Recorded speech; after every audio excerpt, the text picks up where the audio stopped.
message to go from the streets of Ljubljani, from this city, to the finance ministers and central bankers meeting on the other side of town, so that they understand the rising concern about these questions.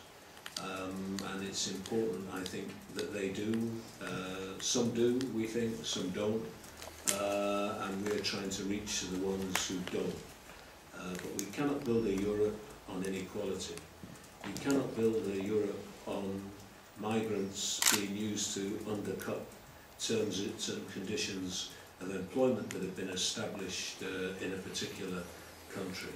I thought we had a good meeting with the Slovenian Prime Minister. I thought he was sympathetic to many of the things that we ask him for, which really is a fair deal for Europe's workers as regards pay.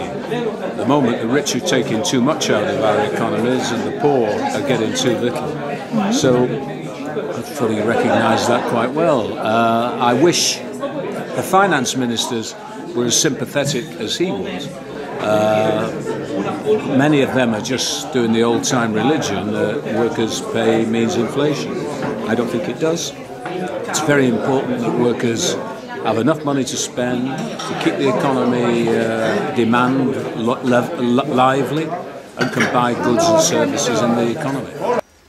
Recently, this builds even more respect for Slovenia, for the way it conducts itself, for the way it's handling the presidency, and for the way that it's setting a very, very good example among those nations that joined the European Union in 2004. So I just finish on that congratulatory note, Prime Minister, to your country and to your government and to you for the way matters are being conducted.